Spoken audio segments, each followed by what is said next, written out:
मित्रों, आज के इस वीडियो में भगवान के जगन्नाथ पुरी मंदिर के कुछ ऐसे रहस्यों को जानेंगे जो आपको आश्चर्यचकित कर देंगे। भगवान जगन्नाथ का यह मंदिर दुनिया भर में प्रसिद्ध है। इस मंदिर का आकर्षण अपने आप में अद्भुत है। यहाँ दर्शन के लिए रोजाना लाखों श्रद्धालु आते हैं। यहाँ होने वाले दैनिक धार्मिक अनुष्ठानों में से एक है मंदिर के शिखर का ध्वज का बदला जाना। जगन्नाथ मंदिर का ध्वज प्रतिदिन शाम को बदला जाता है। जगन्नाथ पुरी में इस नियम का पालन पिछले 800 वर्षों से हो रहा है। जगन्नाथ मंदिर का ध्वज हर दिन एक निर्धारित समय पर बदला जाता है, लेकिन इसे केवल चोल परिवार के सदस्य ही बदलते हैं। एक स्वप्न के अनुसार भगवान जगन्नाथ के एक भक्त ने एक सपने में देखा कि मंदिर का झंडा पुराना और फटा हुआ है। अगले दिन पुजारियों ने पाया कि झंडा वाकई पुराना हो गया है और तब से उन्होंने रोजाना झंडा बदलना शुरू कर दिया। झंडे को भगवान जगन्नाथ का प्रतीक माना जाता है। नया झंडा फहराना भगवान के प्रति सम्मान और भक्ति का प्रतीक है। इस ध्वज से जुड़ी एक बात यह भी है कि ये हवा के उल्टी दिशा में लहराता है। इस रहस्य के पीछे भी एक घटना है। ध्वज के विपरीत दिशा में लहराने की कथा हनुमान जी से जुड़ी हुई है। हनुमान जी इस क्षेत्र की दशों दिशाओं से रक्षा करते हैं। यहाँ के कण कण में हनुमान जी का निवास है। हनुमान जी ने यहाँ कई तरह के चमत्कार किए हैं। उन्हीं में से एक है समुद्र के पास स्थित मंदिर के भीतर समुद्र की आवाज को रोक देना। इस आवाज को रोकने के चक्कर में ध्वज की दिशा भी बदल गई थी। एक बार नारद जी भगवान जगन्नाथ के दर्शन के लिए पहुंचे तो उनका सामना हनुमान जी से हुआ। हनुमान जी ने कहा कि इस वक्त तो प्रभु विश्राम कर रहे हैं, आपको इंतजार करना होगा। नारद जी द्वार के बाहर खड़े होकर इंतजार करने लगे। कुछ समय बाद उन्होंने मंदिर के द्वार के भीतर झांका तो प्रभु जगन्नाथ जी माता श्रीलक्ष्मी के साथ उदास बैठे। उन्होंने प्रभु से इसका कारण पूछा तो उन्होंने कहा कि ये समुद्र की आवाज हमें विश्राम कहाँ करने देती है। नारद जी ने यह बात बाहर जाकर हनुमान जी को बताई। हनुमान जी ने क्रोधित होकर समुद्र से कहा कि तुम यहां से दूर हटकर अपनी आवाज रोक लो, क्योंकि मेरे स्वामी तुम्हारे शोर के कारण विश्राम नहीं कर पा रहे हैं। ये सुनकर समुद्रदेव ने प्रकट होकर कहा कि हे महावीर हनुमान, यह आवाज रोकना मेरे बस में नहीं है। जहां तक पवन वेग चलेगा यह आवाज वहां तक जाएगी। आपको इसके लिए अपने पिता पवन देव से विनती करना चाहिए। तब हनुमान जी ने अपने पिता पवन देव का आह्वान किया और उनसे कहा कि आप मंदिर की दिशा में ना बहें। इस पर पवन देव ने कहा कि पुत्र, यह संभव नहीं है, परंतु तुम्हें एक उपाय बताता हूं कि तुम्हें मंदिर के आसपास ध्वनि रहित वायुकोशीय वृत्त या विवर्तन बनाना होगा। हनुमान जी समझ गए। तब हनुमान जी ने अपनी शक्ति से खुद को 2 भागों में विभाजित किया और फिर वे वायु से भी तेज गति से मंदिर के आसपास चक्कर लगाने लगे। इससे वायु का ऐसा चक्र बना कि समुद्र की ध्वनि मंदिर के भीतर ना जाकर मंदिर के आसपास ही घूमती रहती है और मंदिर में श्री जगन्नाथ जी आराम से सोते रहते हैं। यही कारण है कि तभी से मंदिर के सिंहद्वार में पहला कदम प्रवेश करने पर ही सागर द्वारा निर्मित किसी भी ध्वनि को नहीं सुन सकते। आप मंदिर के बाहर एक ही कदम को पार करेंगे तब आप इसे सुन सकते हैं। इस बात को स्पष्ट रूप से अनुभव किया गया है।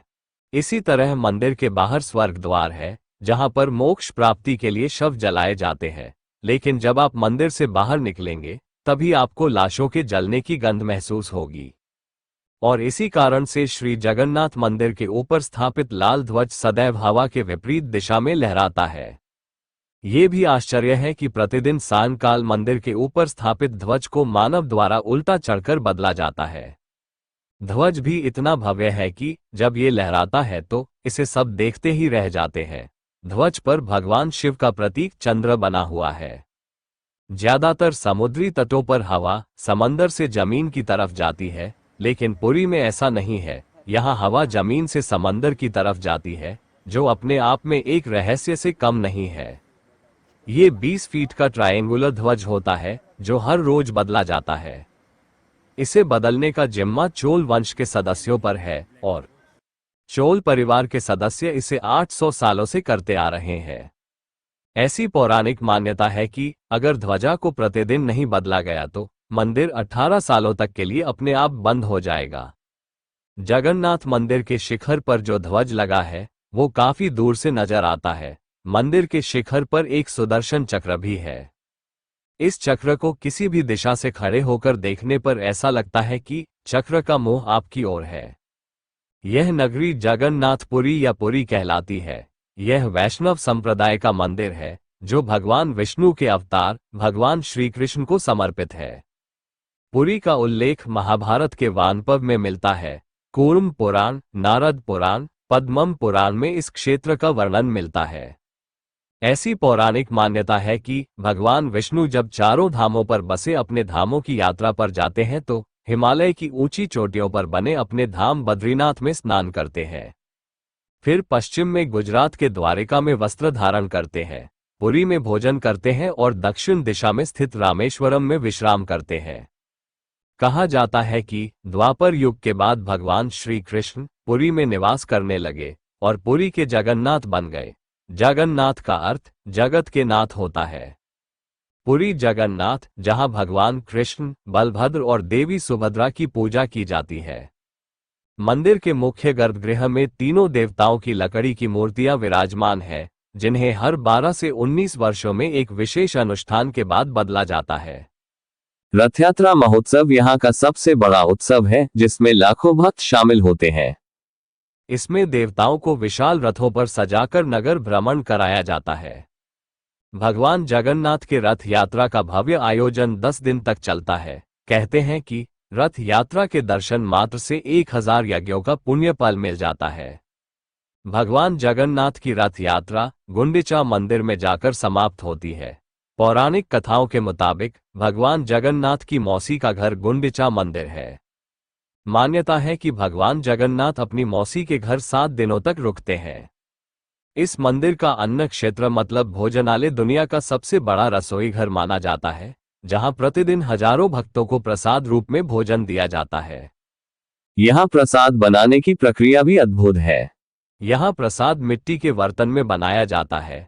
एक के ऊपर एक करके कई बर्तनों में चावल रखा जाता है और नीचे आग जलाई जाती है। आश्चर्य की बात यह है कि सबसे ऊपर के बर्तन का प्रसाद सबसे पहले पकता है। न जगन्नाथपुरी मंदिर आध्यात्मिकता, संस्कृति और परंपरा का प्रतीक है और हर वर्ष करोड़ों श्रद्धालुओं को अपनी ओर आकर्षित करता है। तो मित्रों, जगन्नाथपुरी मंदिर और भी कई रहस्यों से भरा है।